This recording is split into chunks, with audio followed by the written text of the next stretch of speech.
सही हो गई। जय हिंद बच्चों। आज काव्य खंड के राम लक्ष्मण संवाद का तीसरा दोहा है। दूसरे दोहे संबंधित पाई। इसमें जैसा कि आप जानते हैं, इसमें राम लक्ष्मण और परशुराम के बीच धनुष भंग के बाद जो बातचीत हुई है उसी का दिग्दर्शन गोस्वामी जी ने इन पंक्तियों में किया है। इसे खंड का इसे मानस के से उद्धृत इन चौपाइयों और दोहों का की मुख्य विशेषता है लक्ष्मण की वीर रस में पड़ी व्यंगोक्ति और व्यंजना शैली की सरस अभिव्यक्ति। लक्ष्मण एक ऐसे कुल से संबंधित हैं जो कुल भारत ही नहीं विश्व का गौरव अपने आप में संजोए है। उसके कुल नायक राम जिनके बारे में कहा गया है, दैहिक दैविक भौतिक ताका राम राज का। राम के राज्य की जैसी सुव्यवस्था विश्व में कहीं हुई ही नहीं और भविष्य में होगी इसकी भी कोई आशा नहीं। तो वहां इसे प्रसंग में दो युगों का युग परिवर्तन का संदेश दिया। परशुराम सतयुग के युग पुरुष और भगवान श्री राम त्रेता के युग पुरुष। लक्ष्मण उनके मुख्य सहयोगी। तो इन तीनों के बीच जो बातचीत हुई उसी का अंश इस काव्य खंड में है और यह अलौकिक है।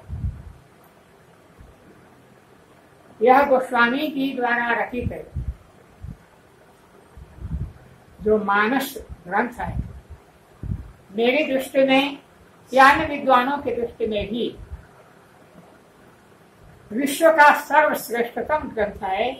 मानस से सुंदर ग्रंथ की रचना अभी तक नहीं हुई।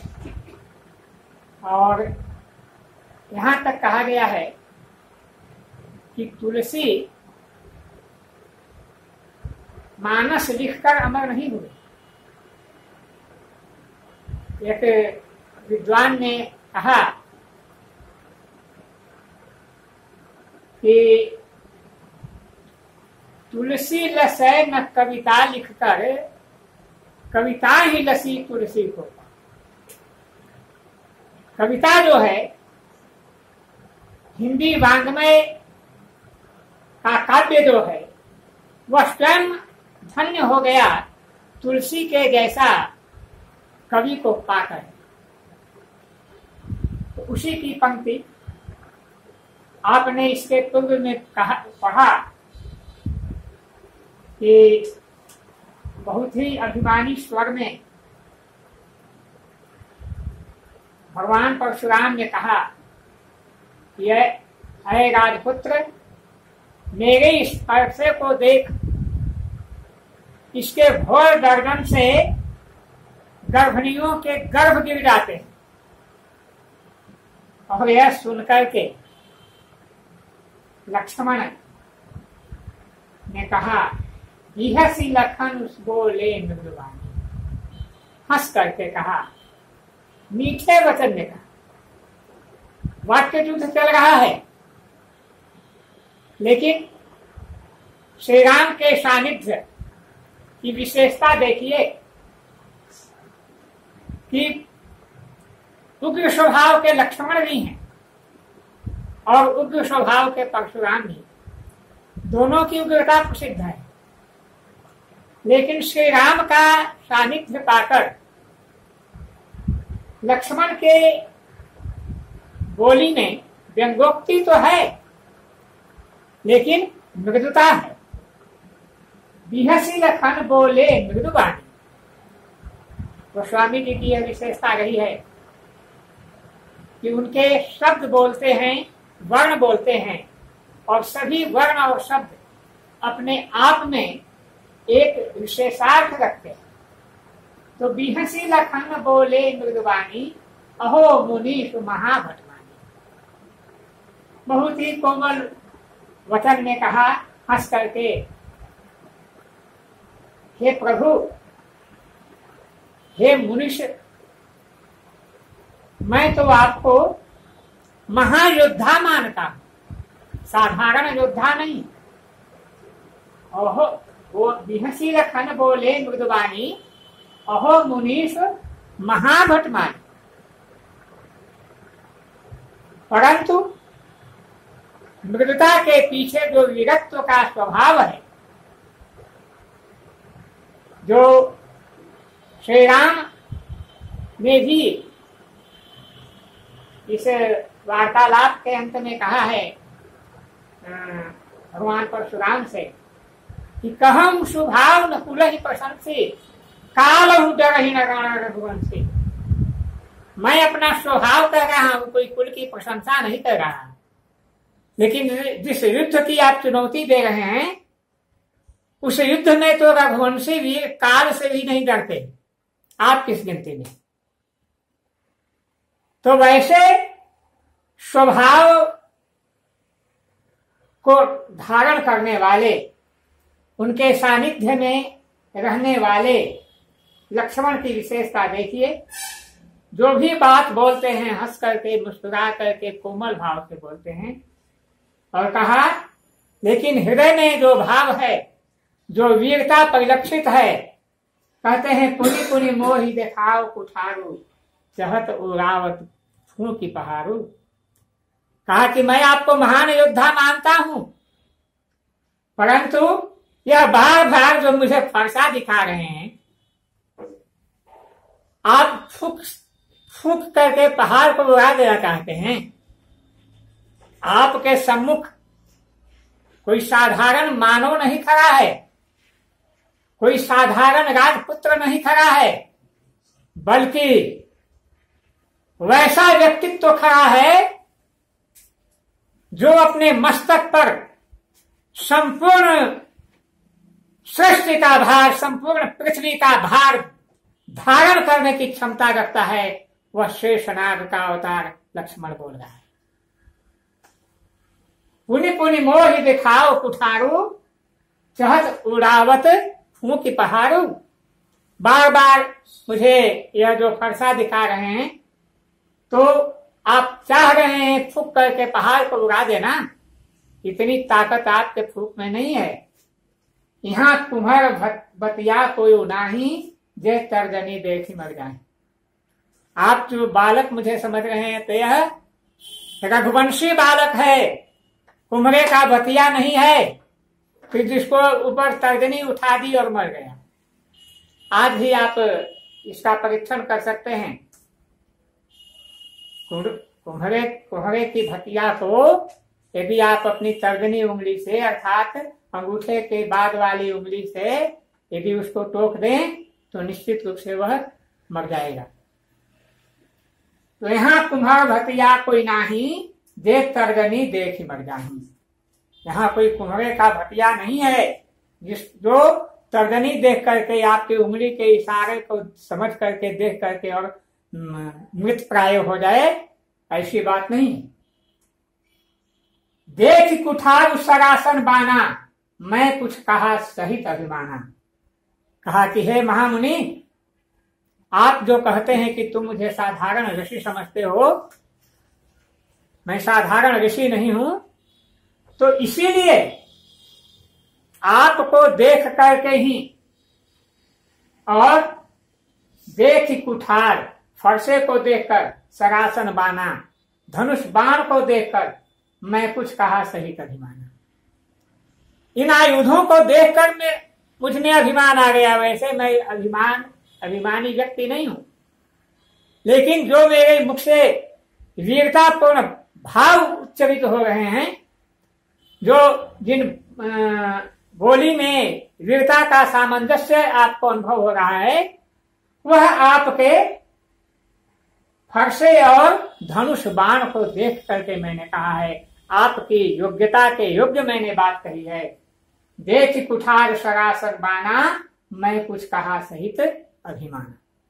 इसलिए मैंने अभिमान पूर्ण वचन कहा, अन्यथा भीगसुत समुझी जनेऊ बिलोकी, जो कुछ कहा सहु विश्व की। अन्यथा आपने जो कुछ कहा, मुझे भी क्रोध आता है, लेकिन मैंने अपने क्रोध को समन किया इसलिए कि भृगुसुत समुझी, भृगु ऋषि के आप वंशज हैं और जिसके पद प्रहार का चिन्ह भगवान विष्णु अपने हृदय पर धारण करते हैं, उसी भगवान विष्णु के सानिध्य में, उन्हीं के रक्षा में मेरा भी जीवन गुजरता है। इसलिए भृगुसुत समुझी जनेऊ बिलो। और आपके यगो पवित्र की बनावट देख करके समझ गया आप ब्राह्मण हैं और भृगुवंशी हैं, इसलिए जो कुछ कहा सहो विश्व की। आज अभी तक आपने जो कुछ कहा, अपने क्रोध को रोक करके मैंने रखा और इसीलिए आपसे युद्ध की चुनौती मैंने आपको नहीं दी। आपने जो कुछ कहा मैं सहता रहा। भृगुसुत समुझि जनेऊ बिलो की, जो कछु कहा सहो विश्व की। कृष्ण क्रोध। सुर कारण क्यों रोका? तो सुर महिषुर हरिजन अरुगाई, हमरे कुल इन पर न चुराई।